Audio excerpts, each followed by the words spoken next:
Everyone, आप लोगों का स्वागत है मेरे एक और वीडियो में। आज का जो टॉपिक होने वाला है वो इकोनॉमिक्स का होने वाला है। तो हर बार की तरह हर रोज हम सब इकोनॉमिक्स का एक वीडियो देखते हैं, तो उसी को आगे बढ़ाते हुए आज हम सब करेंगे ओईसीडी यानी आर्थिक सहयोग तथा विकास संगठन। तो एक और संगठन में आप सबका स्वागत है। तो प्लीज़ चैनल को सब्सक्राइब कर लेंगे, वीडियो अच्छी लगेगी तो एक लाइक भी कर देंगे। चलिए शुरुआत करते हैं आज के टॉपिक की, जो कि है ओईसीडी। बहुत ही इंपॉर्टेंट है और बहुत क्वेश्चन बनते हैं इस संगठन से, ठीक है। तो पहला है ओईसीडी, आप जान ले इसका फुल फॉर्म, कहीं पूछ ले तो organisation for economic cooperation and development इसका फुल फॉर्म होता है। दूसरा, यह एक अंतर सरकारी आर्थिक संगठन है, तो इकोनॉमिक से संबंधित इसका काम है, आप इस पे ध्यान देंगे। तीसरा, इसकी स्थापना के बारे में चलिए आते हैं। 1948 में अमेरिकी विदेश मंत्री मार्शल द्वारा प्रस्तावित योजना के प्रत्युत्तर में पेरिस में यूरोपीय राष्ट्रों का सम्मेलन बुलाया गया तथा वहाँ पे यूरोपीय आर्थिक सहयोग संगठन यानी ओईसीडी का जो पूर्व नाम था वो ओईईसी बनाया गया था, ठीक है। यानी आर्थिक सहयोग एवं विकास संगठन को जो ओईसीडी है उसको पहले ओईईसी बोला जाता था, ठीक है। इसे भी आप याद रखेंगे। चलिए आगे पहले बढ़ते हैं, उसके बाद देखते हैं क्या क्या और हुआ। चौथा पॉइंट है, इसकी स्थापना 30 सितंबर 1961 को इसका नाम बदलकर आर्थिक सहयोग तथा विकास संगठन यानी ओईसीडी कर दिया गया। 1948 में क्या नाम था इसका, ओईईसी, और 30 सितंबर 1961 को इसका नाम क्या कर दिया गया, ओईसीडी, जिसको बोलते हैं आर्थिक सहयोग तथा विकास संगठन। पांचवा है, वर्तमान में 38 देश हैं इस संगठन में। इसका मुख्यालय आपको पेरिस फ्रांस में मिलेगा। सातवां है, ओईसीडी का 38वां देश कौन था, कोस्टरिका, ठीक है। इसे भी आप याद कर ले, रिसेंटली हुआ है। तो ओईसीडी का 38वां देश कोस्टरिका। चलिए आठवां पॉइंट हम सब देखते हैं ओईसीडी के बारे में।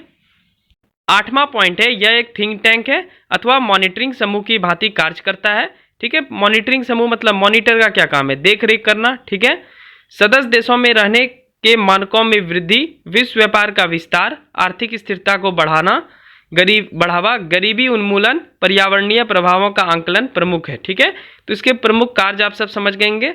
मुख्य रूप से ये इकोनॉमी पे काम करता है, ये गरीबी उन्मूलन पे काम करता है, मतलब गरीबी को दूर करने का प्रयास करता है, और सदस्य देशों के मानक में वृद्धि, मतलब सदस्य देश जो भी हैं उनके जीडीपी ग्रोथ में अहम भूमिका निभाता है, प्लस पर्यावरण के प्रभाव को भी ये संगठन देखता है, ठीक है। चलिए आगे बढ़ते हैं हम सब। चलिए नौवां पॉइंट है, वर्तमान में 38 देश हैं जैसा कि मैं बताया। तो देखते हैं कौन कौन से 38 देश हैं। चूंकि आप 38 देश याद नहीं रख सकते हैं, इसलिए मैंने इसको कंटिनेंट के हिसाब से बांट दिया है ताकि आपको याद करने में आसानी हो। यानी महादेश के हिसाब से आप याद कर लेंगे, और आपको मैप वगैरह याद रहना चाहिए, क्योंकि अगर आप बीपीएससी जैसे बड़े एग्जाम देते हैं तो आपको मैप तो पूरा मुंह पे रहना चाहिए। चलिए उत्तरी अमेरिका महादेश से 3 देश हैं, कनाडा, अमेरिका, मैक्सिको, यानी तीनों ले लिया गया है। दक्षिण अमेरिका महादेश से कोलंबिया, कोस्टरिका और चिली। एक्चुअली में कोस्टरिका जो कंट्री है ये आपको दक्षिण अमेरिका और उत्तरी अमेरिका के बीच में जो पड़ता है उसको लैटिन अमेरिका बोलते हैं, तो वहाँ का कंट्री है, ठीक है। बाकी कोलंबिया और चिली आपका दक्षिण अमेरिका महादेश से आता है। मैंने साथ में ही इसलिए लिख दिया ताकि आपको एक बार रिलेट कर लेंगे। चलिए आगे बढ़ते हैं और देखते हैं कौन कौन से सदस्य कंट्री हैं। चलिए नेक्स्ट महादेश देखते हैं। एशिया महादेश से 3 देश, इजराइल, जापान और दक्षिण कोरिया। ऑस्ट्रेलिया महादेश से ऑस्ट्रेलिया और न्यूजीलैंड, ठीक है। ऑस्ट्रेलिया महादेश में सिर्फ एक ही कंट्री ऑस्ट्रेलिया आता है, लेकिन चूंकि न्यूजीलैंड पास में है तो मैं न्यूजीलैंड भी लिख दिया। अब यूरोप महादेश से सबसे अधिक कंट्री हैं, तो देखते हैं हम सब आगे। चलिए यूरोप महादेश से देखते हैं।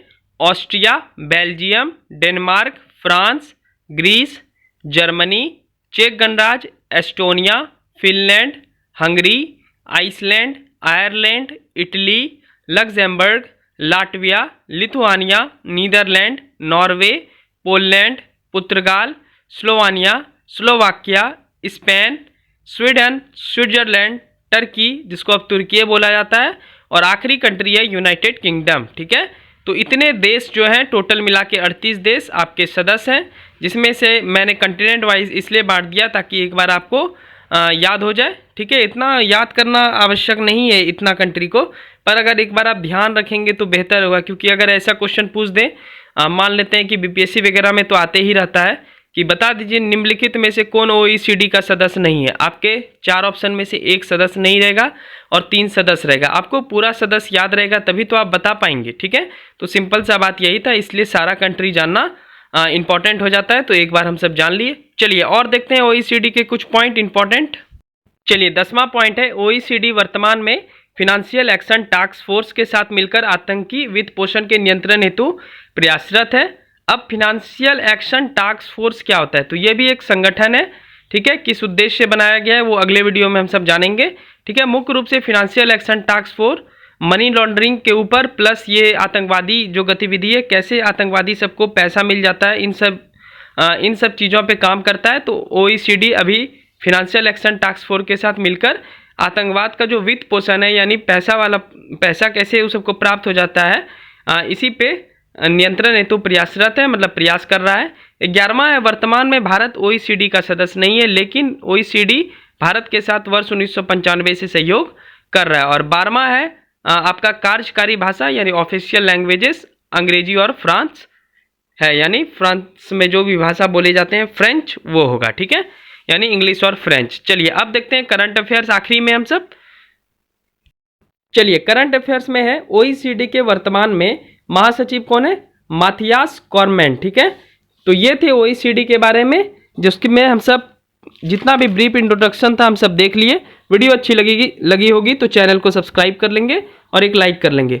चूंकि इस OECD के अंतर्गत एक टर्म्स आया था FATF, ठीक है। तो FATF के बारे में अगले वीडियो में हम सब पढ़ेंगे, जिसमें हम सब फिनेंशियल एक्शन टास्क फोर्स का गठन कब हुआ था, क्यों किया गया था, क्या रोल है, what is the role of FATF। तो बहुत इंपॉर्टेंट हो जाता है FATF, तो उसको हम सब अगले वीडियो में जानेंगे, ठीक है। तो एक एक करके हर एक संगठन को हम सब खत्म कर ही रहे हैं, तो ये भी एक और संगठन समाप्त होता है। चलिए मिलते हैं नेक्स्ट वीडियो में इकोनॉमिक्स के कुछ और टॉपिक के साथ, तब तक के लिए thank you, bye bye and take care.